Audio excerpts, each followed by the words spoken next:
कोल India के कोयला खदानों में कार्यरत ठेका श्रमिकों का शोषण नए लेबर कोड से और बढ़ेगा। हाई पावर कमेटी के हिसाब से श्रमिकों को वर्तमान में भी उनका पूरा वेतन नहीं दिया जा रहा है और भी कई मुद्दों पर जो श्रमिक हित में है। हमारे संपादक डॉक्टर प्रताप नारायण सिंह के राष्ट्रीय कोयला वर्कर्स फेडरेशन के जनरल सेक्रेटरी वरिष्ठ श्रमिक नेता भगवत प्रसाद दुबे से देखिए खास बातचीत। श्रमिक विरोधी बहुत से रूप में है जी। पहली चीज़ तो ये है कि अभी तक जितनी भी यूनियनें रही हैं उनका काम करने का जो ढंग रहा है जी, जो आईआर प्रणाली रही है, बातचीत की जो सिस्टम रही है, उस बातचीत के सिस्टम को में अवरोध पैदा कर दिया है इसने जी। एक तो ये अवरोध, उस अवरोध का कहीं पे कोई जिक्र नहीं है। जैसे कि ये अपना ACCL है, ACCL में एक 3 टायर सिस्टम है। 3 टायर सिस्टम के अंतर्गत यूनिट लेवल में, एरिया लेवल में और कंपनी लेवल में आपसी बातचीत का एक जरिया है जहाँ पे समाधान निकाला जाता है मजदूरों की समस्याओं का। नए कानून आ जाने से ये जो जरिया है वो ख़त्म हो गया। दूसरी चीज़ कि अब मजदूरों की समस्याओं को उठाएगा कौन? अब उठाने वाली जो उनकी यूनियन है, उस यूनियन के स्वरूप में परिवर्तन कर दिया गया। अब एक कोई बार्गेनिंग यूनियन होगी जिसकी एक निश्चित सदस्य संख्या होगी और उस सदस्य संख्या के बाद में वह यूनियन बातचीत करेगी। और बाकी यूनियन क्या है, बाकी यूनियन के लिए क्या रास्ता है? अभी जो सिस्टम है उस सिस्टम में जिनकी सदस्य संख्या कम है उनके लिए भी बातचीत का एक फोरम था।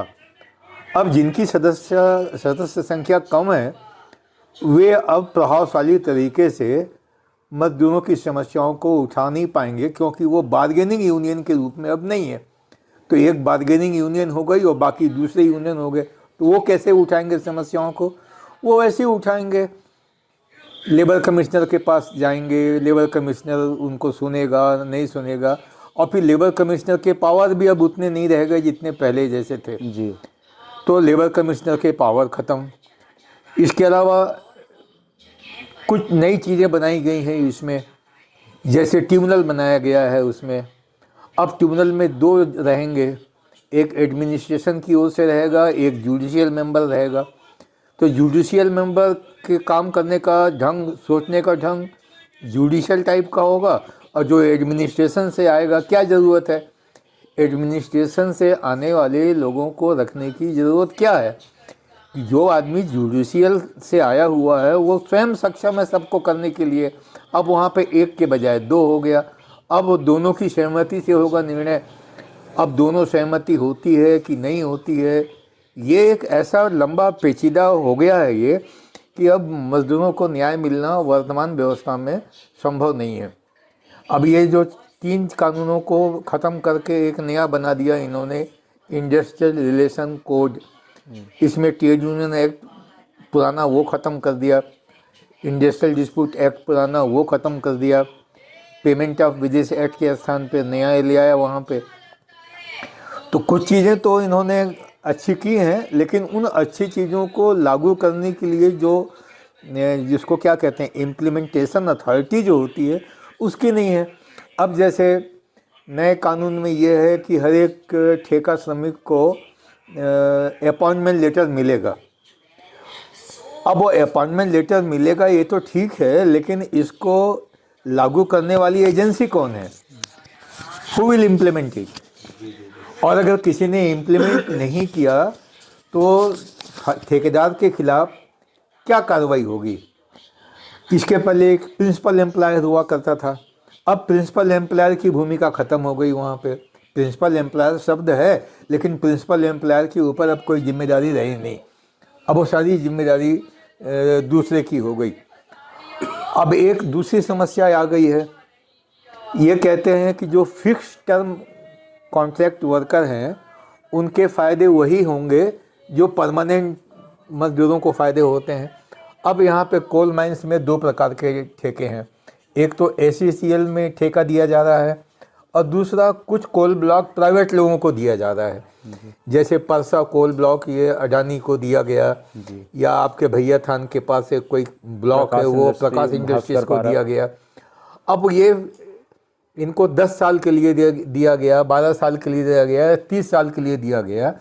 तो ठेकेदार है 30 साल का, लेकिन उसके अंतर्गत काम करने वाले मजदूर तो 30 साल के नहीं हुए, उनको जब चाहे तब निकाल देता है। तो हमारा कहना ये है कि अगर ठेके की अवधि 30 साल है तो उस ठेके में रहने वाले श्रमिकों की अवधि भी 30 साल मानी जानी चाहिए, फिक्स टर्म। अगर वो फिक्स टर्म माने जाएंगे तो उनकी तनख्वाह परमानेंट के बराबर हो। तो अब हम प्रकाश इंडस्ट्रीज में नमूने के तौर पे परमानेंट वर्कर किसको पेश करेंगे जिनके हिसाब से उनको तनख्वाह मिलनी चाहिए, ये एक समस्या है, वो नहीं है इसमें। अब जैसे ACCL में जो ठेके में काम कर रहे हैं उनको अभी HPC वेजेस मिल रहा है, हाई पावर कमेटी का वेजेस। तो वहाँ हम कह सकते हैं कि भाई ACCL में जो परमानेंट एम्प्लॉई हैं, जैसे डंपर ऑपरेटर, तो एक ठेकेदार का डंपर ऑपरेटर होता है, एक ACCL का डंपर ऑपरेटर होता है। तो जो ठेकेदार का डंपर ऑपरेटर है, हम यहाँ कह सकते हैं कि भाई उसकी तनख्वाह वही होनी चाहिए जो ACCL का डंपर ऑपरेटर है। परंतु हम ऐसी बात परसा कोल ब्लॉक में नहीं कर सकते, क्योंकि वहाँ परमानेंट वर्कर कौन है जिससे हम तुलना कर सकें। तो हमको क्या ऐसा है कि गवर्नमेंट ऑफ इंडिया की कंपनी में कार्यरत कर्मचारियों में जो परमानेंट हैं उनको हम उनके समकक्ष माना जाए उसको, और क्या वो परसा कोल ब्लॉक या प्रकाश इंडस्ट्री कोल ब्लॉक उसको मानने के लिए तैयार होगा? ऐसी बहुत सी कमियां हैं इसमें, बहुत से लूप होल हैं, बहुत सी कमियां हैं। पढ़ते जाइए तो और भी मिलेगा आपको, बिल्कुल निकलेगा। पहली चीज़ तो ये है कि HPC वेजेस ही गलत है जी। पहली चीज़ तो ये है कि हमको ये समझना चाहिए कि कॉन्ट्रैक्ट लेबर एक्ट बना क्यों। जो श्रम सम्मेलन है उसमें ये प्रस्ताव पास किया गया था कि जहाँ तक संभव हो ठेका मजदूर भर्ती नहीं किए जाएंगे। सुन लीजिए इसको, ये बड़ा स्पष्ट है ये जी जी जी। कॉन्ट्रैक्ट लेबर एक्ट श्रम सम्मेलन की सिफारिशों की उपज है। श्रम सम्मेलन में ये तय किया गया कि ठेका मजदूर नियोजित नहीं किए जाएंगे, लेकिन जहाँ संभव नहीं है वहाँ ठेका मजदूर नियोजित किए जाएंगे और उन ठेका श्रमिकों को रेगुलेट किया जाएगा, अर्थात उनको जो कुछ भी मिलेगा वो नियम के हिसाब से मिलेगा। और लक्ष्य क्या है? एबॉल्यूशन। जो एक्ट का नाम है कॉन्ट्रैक्ट लेबर और ब्रैकेट में है रेगुलेशन एंड एबॉल्यूशन जी जी। और कॉन्ट्रैक्ट लेबर एक्ट का उद्देश्य ही है प्रोग्रेसिव एबॉल्यूशन, मतलब क्रमिक रूप से ठेका सिस्टम को खत्म करना। यहाँ तो क्रमिक रूप से ठेका सिस्टम को बढ़ाया जा रहा है। अक्सर ये देखने में आता है। हाँ, सर ये अभी आपने HPC की बात करी जी, हाई पावर कमेटी की। हाई पावर कमेटी क्या है? मैंने किसने बनाया हाई पावर कमेटी? कौन है बनाने वाला इसको? हाई पावर तो पार्लियामेंट होती है जी, तो जी। क्या पार्लियामेंट ने बनाया है इसको? पार्लियामेंट ने नहीं बनाया। वो राज्य मंत्री थे, कोयला राज्य मंत्री, उन्होंने एक कमेटी बनाई ठेका मजदूरों की तनख्वाह तय करने के लिए। और इसमें तो बहुत बड़ा अन्याय हुआ है। आप जानते हैं कि कोल इंडिया में जो नियमित कर्मचारी हैं उनके 6 कैटेगरी हैं, कैटेगरी 1, 2, 3, 4, 5, 6। उसके बाद में आता है grade C, grade B, grade A, अब तो ग्रेड A1 भी हो गया है अभी जी। है ना। अब HPC जो बना, भारत सरकार का जो मिनिमम वेजेस है, और कैटेगरी 1, सुन लीजिए आप जी, कैटेगरी 1 अकुशल होता है जी जी जी। कोल इंडस्ट्री में जो नियमित कर्मचारी होते हैं उसमें जो अकुशल श्रेणी का होता है कैटेगरी 1, वो कैटेगरी 1 होता है जी। तो HPC वेजेस में जो 4 प्रकार के आपने मजदूर बताए ना जी, तो उन चारों प्रकार के मजदूरों की तनख्वाह कैटेगरी 1 के मजदूर से कम है जी। बिल्कुल, आपने बिल्कुल सही बात कही। यही हमेशा विरोधाभास भी रहा है और मजदूर भी प्रताड़ित हो रहने लगा था। हाँ। और ठेकेदारों की संख्या जो सप्लाई करने, जो खदान में सप्लाई किए जाते हैं मजदूर, उनकी संख्या लगातार बढ़ रही है। हाँ। ऐसे ठेकेदार लगातार बढ़ रहे हैं। हाँ। और कोई 50, कोई 100 लेबर सप्लाई कर रहा है और एक साल में मजदूरों की संख्या तो स्थिति तो जर्जर होती जा रही है, जैसा है वैसे ही है। लेकिन जो ठेकेदार हैं वो कहीं ना कहीं उनका सोशल स्टैंडिंग बढ़ता जा रहा है। नहीं भाई, पहली बात तो यह है कि लेबर सप्लाई जैसा शब्द ही गलत है जी बिल्कुल, आपने सही कहा। ये लेबर सप्लाई क्या होता है? लेबर सप्लाई ये मैंने पूछा ठेकेदारों से कि आप जो बेचते हैं क्या है, तो जो मैनेजमेंट जो है वो कहता है कि हम अपने कामों में सहयोग लेने के लिए। अरे तुम्हारा कोई भी काम जो तुम सहयोग लोगे, उस सहयोग का जो भी काम होगा, या तो कैटेगरी 1 का होगा, कैटेगरी 2 का होगा, कैटेगरी 3 का होगा। भाई आप क्या सहयोग लेंगे? लाइन बिछाना है तो लाइन मजदूर, टिम्बर लगाना है तो टिम्बर मजदूर, अगर आपको खदान में ब्लास्टिंग करवाना है तो एक्सप्रेसिव कैरियर। तो आप जो भी सहयोग लेंगे तो वो तो प्रत्येक व्यक्ति न्यूनतम कैटेगरी 1, कैटेगरी 2, कैटेगरी 3 तो होगा ही होगा। 30 साल का जो प्रोजेक्ट है, भास्कर प्रोजेक्ट, या 20 साल का, जैसा भी हो लीज में, आपने कहा कि मजदूर के या किसी भी श्रमिक के या कर्मचारी का जो आप लोग के आगे। बिल्कुल बिल्कुल। एक्चुअली पहले तो मैंने ठेका मजदूरों से माफ़ी मांगी। ठेका मजदूरों से माफ़ी इसलिए मांगी कि मुझ जैसा आदमी जो अपने आप को इतना जानकार समझता है, मुझको ये समस्या की जानकारी वास्तव में पहले नहीं थी। जी जी जी। पहले हम ये समझते थे कि जो सिविल कंस्ट्रक्शन के काम होते हैं, नाली बनाना, मकान बनाना, उसी में यहाँ या मैं समझता था कि वही लोग हो रहे हैं। श्रमिक वही। हाँ, अभी 3-4 साल पहले जब मुझको ये पता चला कि चिरमिरी ओसीएम में ठेका है, तो मैं बोला ओसीएम में ठेका है। फिर बाद में वो ठेका मजदूर लोग आए, फिर मैंने उनकी समस्याओं का अध्ययन किया। तो जो मेरा पुराना अनुभव है, उस अनुभव के आधार पर जब मैंने और भी गहराई से अध्ययन किया, तो मुझे लगता है कि सबसे ज़्यादा शोषण की स्थिति तो इनकी है। ये जो एचपीसी वेजेस की आप जो बात बोले ना, ये इस एचपीसी वेजेस तो कलंक है हम लोगों के लिए। और मैं इसलिए कलंक शब्द का प्रयोग कर रहा हूँ कि इसके लिए समान रूप से ये 5 यूनियन जिम्मेदार हैं। इन 5 यूनियनों ने तय किया, ये 5 यूनियनों के साइन हैं जो मैं आपको दिखा रहा हूँ।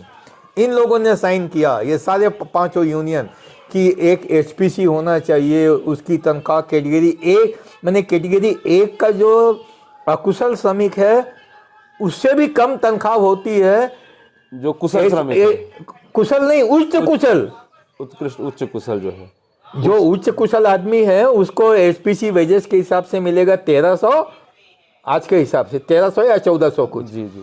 और जो कैटेगरी 1 का जो अकुशल आदमी है उसको मिलता है 1600 रुपये। तो 400 को 200 का अंतर तो वैसे ही उग गया यहाँ पे।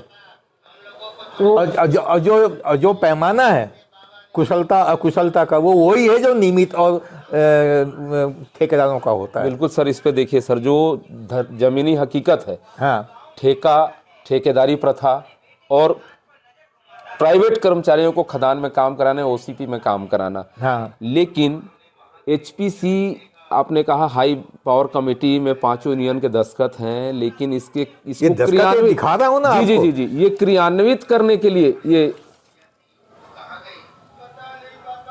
लेकिन सर जब बात क्रियान्वयन की आती है, इसके आधार पे भी तो वेजेज नहीं दिए जा रहे हैं। उनको 400 रुपए दे दिया जाता है, बाकी 1100 रुपए ठेकेदार, कहीं ना कहीं मैनेजमेंट के लोगों की मिली भगत भी हो सकती है इसमें। ये क्या है, क्रियान्वित नहीं किया जा रहे हैं, उनके खाते में जाता है, पीएफ कितना जा रहा है उसकी जानकारी उनको नहीं दी जाती है, तो शेष पैसा कहाँ जाता है सर? नहीं, ये प्रश्न तो बाद में पैदा होता है कि शेष प्रश्न कहा जाता है। पहली चीज़ तो ये होती है कि जो कॉन्ट्रैक्ट अवार्ड होता है वही गलत है। जब मैनेजमेंट ने सारी चीज़ों को ध्यान में रख करके ऐसा कहा कि इस काम को करने में अनुमानित हमको 5 करोड़ लगेगा, तो वो 5 करोड़ से कम का टेंडर क्यों लेती है? पहली चीज़ तो टेंडर की गलती हुई है जी। वो कुशलता के आधार पर टेंडर देने के बजाय वो जो सबसे कम रेट देगा, 5 करोड़ से 4 करोड़ बोलेगा, कोई बोलेगा मैं 3 करोड़ में करने को तैयार हूँ, कोई बोलेगा मैं 2 करोड़ में करने को तैयार। जब मैनेजमेंट ने खुद एक नियम बनाया कि अनुमानित राशि इतनी होगी। अच्छा, अनुमानित राशि में लेबर पेमेंट भी देखते हैं उन लोग, वो ये सोचते हैं कि एचपीसी के हिसाब से पेमेंट अगर हम देंगे, इतने वर्कर रखेंगे, इतना काम ये होगा तो इतना होगा। तो जब वो, तो ये तो टेंडर, कम रेट में टेंडर लेना ही अपराध की शुरुआत है, ये अपराध की शुरुआत है। और फिर ऊपर से जो कार्यालय के भीतर जो भ्रष्टाचार है दस्तूर वो तो अलग है कि वो बाबू का इतना बंधा हुआ है, इसका इतना बंधा हुआ है। मेरे जानकारी में तो यहाँ तक आई है भैया कि आजकल तो पहले तो ऐसा होता था, जैसे सुने हैं, पता नहीं हम जानते नहीं हैं इतना, जो लोगों से ही सुने हैं कि थाने की बोली होती है कि किस थाने में कौन थानेदार जाएगा। वो तो जॉली एलएलबी में दिखाया है पार्ट 2 में, है ना। तो मेरे को तो यहाँ तक सुनने में आया कि एसी सील में जीएम की पोस्टिंग में भी ऐसी हो रही है आजकल। मुझको तो यहाँ तक मालूम है कि चिरमिरी में 5 लाख रुपए तय हुआ हर महीने देने का। अब ये कहाँ जाता है, किसका जाता है, मुझे नहीं मालूम। सबसे ज़्यादा टेंडर होता है उसका गेवरा, दीपिका और कुसमुंडा में जो लोग पोस्टर होते हैं, तो कहाँ से पैसा लाते हैं वो लोग, बड़े कोयला उत्पादक। बिल्कुल। तो सवाल ये, ठेकेदारों का भी शोषण हो रहा है। मैं आपको बताऊं, ये ठेकेदार कोई आसमान से टपके हुए नहीं है जी। ये बड़े बड़े ठेकेदारों की मैं बात नहीं करता, कुछ तो बेचारे मजदूरों के बच्चे हैं, नौकरी नहीं मिली है, थोड़े बहुत पिताजी का पैसा वैसा लिया, लगा दिया। वो मेरे विद्यार्थी हैं, मैं जानता हूँ, वो बोलते हैं सर आप चिट्ठी लिखते हैं उनका रेट बढ़ जाता है। जैसे मैंने कोई चिट्ठी लिखी ना, तो कहते हैं सर अभी 10% में काम हुआ, आपने चिट्ठी लिख दी, अब हमको 15% देना पड़ रहा है। जी सर, बिल्कुल ये व्यवहारिक चीजें। हाँ, अभी हमने नीलकंठ वालों के खिलाफ जमुना कोतमा में किया, सब जगह मिलने के लिए गए, कोई आपको जान के आश्चर्य होगा, हमारा उद्देश्य ये था कि आपसी बातचीत के माध्यम से समाधान हो। न कलेक्टर की ओर से कोई दिलचस्पी हुई, न एसडीएम की ओर से कोई दिलचस्पी हुई, न एसडीओ पुलिस की ओर से कोई दिलचस्पी हुई, कोई दिलचस्पी नहीं हुई। और ठेकेदार तो कहते हैं कि उन लोग अपना दराज खोल देते हैं और कहते हैं यहाँ पे पैसा रख दीजिए, आपको कुछ नहीं होगा। मूल तो चीजों का कुछ रहेगा उस दिन। उसमें हम लोग, पहला चीज़ तो ये है कि हम एचपीसी वेजेस का विरोध करेंगे जी, कि मजदूरों को एनसीडब्ल्यूए के हिसाब से मिलना चाहिए। अब रहा सवाल कि जो परसा कोल ब्लॉक या जो ये कोल ब्लॉक हैं, ये उनको वहाँ पे हम ये कोशिश करेंगे कि चूँकि कोयला देश की संपत्ति है और देश की संपत्ति का दोहन कर रहे हैं, लिहाजा सरकारी कंपनियों में मजदूरों के जो रेट हैं उन्हें परमानेंट मानते हुए उनके समकक्ष वहाँ के लोगों को तनख्वाह, हाँ वो तनख्वाह मिले, ये चीज़। और दूसरी चीज़ कि जो फिक्स टर्म एम्प्लॉय जिसको कहते हैं लोग, तो फिक्स टर्म का मतलब ये हुआ कि यदि ठेके की अवधि 10 साल है तो उसमें काम करने वाले जो श्रमिक हैं उनको भी 10 साल उनका कार्य समय, हाँ उनका भी कार्य, उनका जो अपॉइंटमेंट लेटर हो जो नए कानून हाँ, के अंदर जी, हो, जी। वो भी 10 साल के लिए इश्यू हो जी। और फिर उनकी सर्विस कंडीशन हो। सर्विस कंडीशन का मतलब जैसे स्टैंडिंग ऑर्डर से सर्विस कंडीशन गवर्न होती है, तो ऐसा निकाला ना जाए कि कल से तुम मत आना, किसी ने आवाज़ उठाई तो कल से मत आना, नहीं, ऐसा नहीं होना। उनको बाकायदे नोटिस दिया जाए, उनको चार्जशीट दिया जाए, उसकी इंक्वायरी किया जाए और नियमित मजदूरों को मिलने वाले जितने भी सुविधाएं हैं जी, मकान, medical facility, education, health care, सामाजिक सुरक्षा, ये सब उनको परमानेंट लोगों के समकक्ष मिले जी। ये और फिर हम एमडीओ सिस्टम के सख्त खिलाफ हैं। किसी भी निजी उद्योगपति को खदान को 30-30 साल के लिए दे देना और 30-30, जैसे आपके यहाँ गायत्री केतकी विश्रामपुर एरिया में दिया गया है। और बड़े कहते क्या हैं कि वहाँ के प्रयोग से उत्साहित होकर के, अब ये देख लीजिए कि कम तनख्वाह देना एक प्रयोग माना जा रहा है यहाँ पे। जिस देश में कम तनख्वाह देना एक प्रयोग माना जाए, जिस देश में कम सुविधाएं देना एक अच्छा प्रयोग माना जाए, तो क्या होगा उस देश का? बिल्कुल, आपने बिल्कुल तथ्यात्मक चीजों को कहा है। वाकई में क्या होगा उस देश का? तो हो रहा है। मतलब मजदूरों की तनख्वाह बढ़े, ये इनको सांप सूंघ जाता है। इसमें तरक्की का मतलब क्या होता है? किसानों की तरक्की, मजदूरों की तरक्की, हर आदमी के हाथ में पैसा है ताकि वो अपने बाल बच्चे का पालन पोषण, यहाँ पैसा कम से कम देना पड़े और कोयला खूब निकले, ये क्या मतलब हुआ भाई? तनख्वाह आप वाजिब दीजिए, हम ये नहीं कहते कि आप आसमान के सितारे तोड़ के दीजिए, जो वाजिब है वो दीजिए आप। बिल्कुल बिल्कुल। इसमें हमको याद आता है पंडित नेहरू का। पंडित नेहरू ने जब पहली बार वेज फिक्सेशन का के बारे में बात कही तो उन्होंने कहा था कि खतरनाक कामों को करने के लिए जो शारीरिक श्रम लगता है, उस शारीरिक श्रम में जो कैलोरीज खर्च होती है, तो उनका जो फूड स्टफ हो, जो खाना हो, वो ऐसा हो कि वो कैलोरीज उनको प्राप्त हो सके। इसलिए उनकी तनख्वाह बढ़नी चाहिए ताकि वो शक्ति संपन्न हो सकें और काम कर सकें और विकास हो हाँ, सके देश तो का। यहाँ हम क्या वो मार भात खिला करके इतना काम कराएंगे उनको? ये जो तनख्वाह देते हैं वो तो मार भात की तनख्वाह है, बिल्कुल बिल्कुल दाल भात की तनख्वाह नहीं है। नहीं। तो सवाल है मार भात की तनख्वाह कि दाल भात की तनख्वाह? दाल भात सब्जी, अब वो कहते हैं मार भात और वो टमाटर की, टमाटर नहीं, वो जो वो होता है ना सरगुजा में लकड़ा की चटनी। हाँ, तो मार भात और लकड़ा की चटनी वाली तनख्वाह हम तुमको देंगे, और हम कहते हैं दाल भात सब्जी घी ये वाली तनख्वाह हमको आप दीजिए, तभी हम तंदुरुस्त रहेंगे और अच्छे से काम करेंगे। बस झगड़ा इस बात का है। ये बहुत बड़ा विश्लेषण आने वाले समय में जो मजदूरों को लेकर है, और वर्तमान में जो आपने सुना कि हाई पावर कमेटी क्यों आखिर ठेकेदारों को इतने जो फैसिलिटी ठेकेदारों का भी शोषण किया जा रहा है मजदूरों के साथ साथ, तमाम चीज़ें हैं। आने वाले समय में इस पर जो विचार होने हैं 30 दिसंबर को, हम भी कोशिश करेंगे वहाँ पे आएँ और उस विश्लेषण को बताएं, क्योंकि मजदूरों का जब आपने सुना कि माड़ भात दिया जा रहा है, माड़ भात वाली और लकड़ी की चटनी वाली तनख्वाह जो दी जा रही है, ये बेहद ही प्रासंगिक है। जहां दाल भात सब्जी अचार पापड़ प्याज सलाद देना चाहिए ताकि उनमें एनर्जी आ सके श्रमिकों में और देश का विकास हो सके, कोयले का उत्पादन अच्छा हो सके। हमारे साथ लगातार बने रहिए, आने वाली खबरों में हम बताएंगे मजदूर हितों के लिए हमारे महानुभाव माननीय भागवत प्रसाद दुबे जी की सोच किस तरीके से क्रियान्वित करने की कोशिश की जाती है। सहयोगी महेंद्र देवांगन के साथ doctor Pratap Narayan Singh, Indian Republic news, गणतंत्र भारत। अब देखना होगा नए लेबर कोड को लेकर कोल इंडिया और SECL में तमाम श्रमिक नेता श्रमिक हित में क्या कर पाते हैं। डॉक्टर प्रताप नारायण सिंह की रिपोर्ट।